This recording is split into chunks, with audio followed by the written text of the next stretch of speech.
tous, nous nous retrouvons pour la revue d'un stylo Diplomate, le Diplomate Aero. Ce stylo existe depuis une dizaine d'années et il a été conçu par Diplomate pour ressembler à un Zeppelin, ce dirigeable bien connu des années 20. Ce stylo a une plume acier et existe dans plusieurs finitions, en particulier des finitions orange, bleu, verte, noire, blanche. Il existe aussi une finition flame, mais attention, cette finition est un petit peu particulière parce que ce stylo-là n'est pas en aluminium, il est en acier et il pèse vraiment très lourd, aux alentours de 70 grammes. Mais revenons au modèle en aluminium. Le modèle que vous avez devant les yeux est le modèle Stripes Black, ce qui veut dire que ce stylo a des rayures noires, bien visibles, en alternance avec des rainures argentées. Regardons de plus près ce stylo.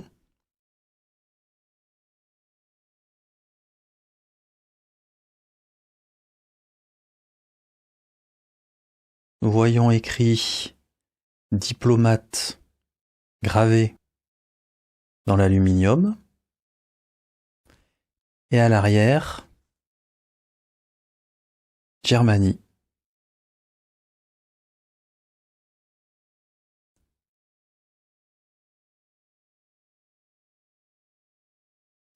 Du côté des bouts de stylo, nous avons le logo Diplomate, qui ressemble d'ailleurs à une hélice, pour le Zeppelin. L'autre bout est très effilé, pas pointu, ceci étant. Et les stripes sont très doux, très plaisants. Côté clip, c'est un petit peu raide, un petit peu dur, mais c'est très raisonnable, très utilisable. Lorsqu'on ouvre le stylo, c'est un snap cap qui fait un très joli bruit que je vais vous faire écouter au micro.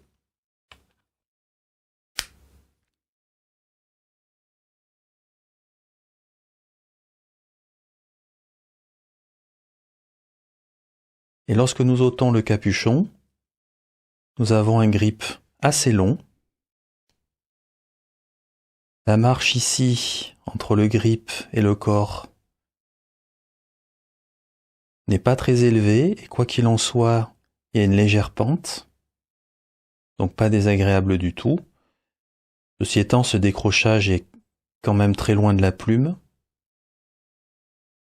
Je serais étonné que ça gêne quelqu'un au niveau du grip, à moins que la prise soit vraiment très haute. La plume Diplomate, qui paraît assez grande par rapport au stylo.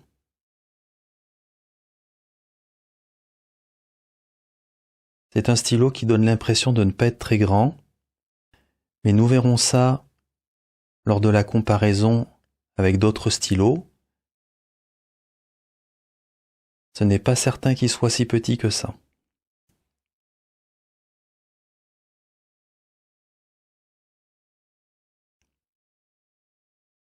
Le grip n'a pas l'air trop glissant.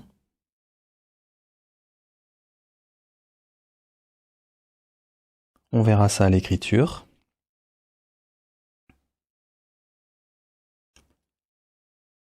Très peu de jeu. Il y a assez peu de jeu, c'est plutôt bien usiné.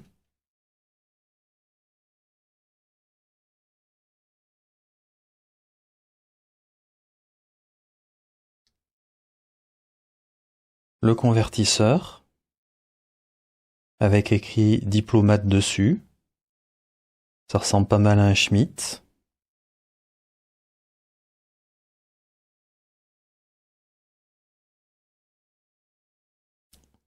Il est suffisamment serré.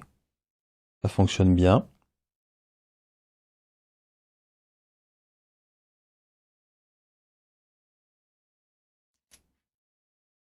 Un stylo très bien fait.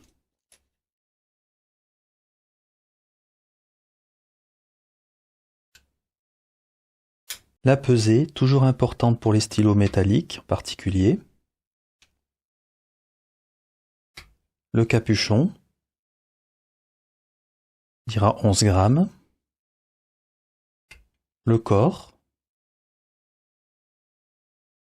presque 30 grammes, qui va nous donner aux alentours de 41.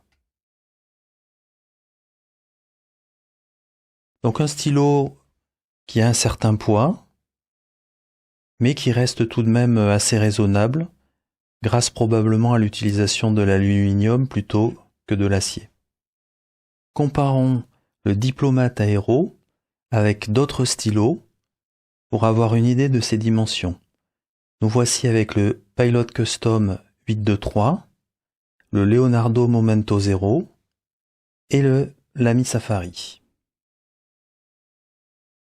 Nous pouvons observer ici que le 823 est plus long que le Diplomate Aero, je dirais entre un demi-centimètre et 1 centimètre. Et le Diplomate Aero est à peu près de la même dimension en longueur que le Leonardo Momento Zero et que le Lamy Safari.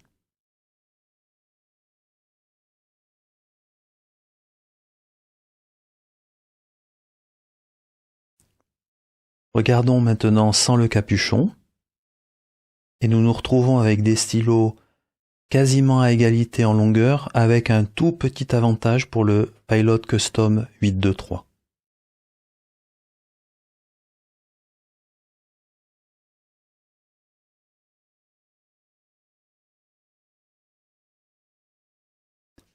Avec les stylos postés, nous avons le Diplomate Aero qui est le plus court de très peu par rapport au Pilot Custom 823. Le Lamy Safari est un tout petit peu plus grand et le Leonardo Momento Zero est le plus grand de l'ensemble avec, je dirais, un demi-centimètre à 1 centimètre de plus que le Diplomate Aero. C'est parti pour mettre l'encre, la Sailor Black.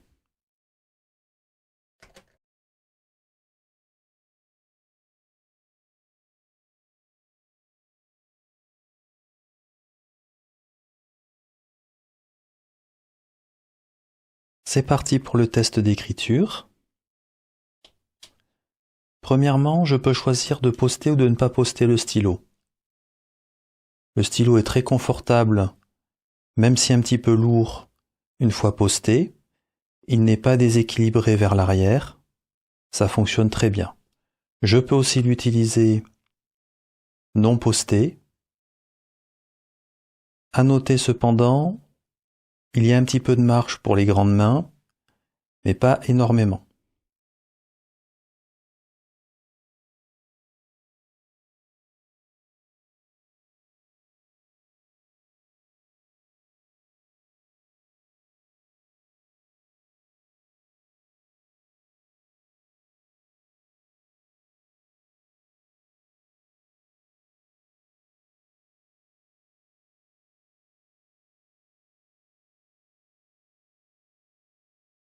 Qu'est-ce que j'ai pensé de ce test d'écriture?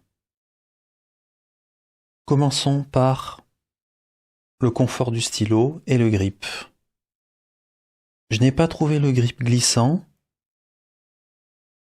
mais je pense qu'il ne faudrait pas que les personnes aient un petit peu trop de transpiration ou autre dans les doigts, car ça pourrait peut-être le devenir. En tout cas, pour ma part, ça fonctionne bien, mais ça reste quand même un grip assez lisse. Pour le reste, en termes de confort, c'est parfait. Que le stylo soit sans capuchon ou le capuchon posté, tout va très bien. C'est très confortable. Concernant l'écriture, on va le dire clairement, cette plume est fantastique. Pour moi, en termes de plume en acier, ça équivaut n'importe quelle plume en or. Ça fonctionne vraiment super bien. La plume est humide raisonnablement. Elle est très douce avec du feedback. Cette plume est absolument remarquable. Il n'y a vraiment rien à dire. C'est un très bon moment d'écriture. Pour conclure, qu'est-ce que j'ai aimé, qu'est-ce que je n'ai pas aimé? En premier lieu, la plume est absolument excellente, probablement une des meilleures plumes que je connaisse en acier, et je dirais même meilleure que beaucoup de plumes en or. J'ai juste oublié de préciser une petite chose, c'est une plume qui est rigide. Ne cherchez pas du flex ou autre, elle est vraiment très rigide. Donc je préfère le préciser dans cette conclusion. Ce stylo est aussi très confortable quand on écrit avec, qu'il soit posté ou pas posté. Et ceci malgré son poids. Côté manufacturing, c'est vraiment excellent. C'est de toute façon un stylo qui a fait ses preuves. Comme je disais en introduction, il existe depuis une dizaine d'années. On sait tous que c'est un stylo qui est très solide et qui dure dans le temps. Pour terminer, j'aime beaucoup la forme du stylo, en forme de zeppelin. Ça change des formes un peu trop classiques qu'on a parfois aujourd'hui. Côté de ce que j'ai moins aimé, je dirais rien, sauf un petit détail, parce que j'ai peur que ce grip soit un peu glissant pour certaines personnes, donc j'aurais préféré avoir sur ce grip, bon j'ai mis en humour quelques petits stripes, parce que c'est le nom de la finition, mais des micro rayures, quelque chose comme ça, pour être certain que personne ne trouve le grip glissant. De mon côté, je ne le mets évidemment pas dans ce que je n'ai pas aimé, puisque je n'ai personnellement pas de problème avec ce grip. Dernier point, le prix. Je n'ai pas su le classer dans une des colonnes. Pourquoi? Parce que je vois que le prix peut pas mal fluctuer en fonction de l'endroit où vous l'achetez. Si je regarde du côté des prix les plus bas que je vois, le prix est parfaitement justifié, il n'y a aucun problème. Si je regarde dans les prix les plus élevés, je pense que c'est bien trop élevé pour ce stylo. En résumé, regardez bien où vous achetez le stylo parce que vous pouvez l'avoir avec 30 ou 40% d'écart suivant l'endroit où vous l'achetez. Ceci conclut la revue de ce stylo. Je vous remercie pour votre attention. À bientôt.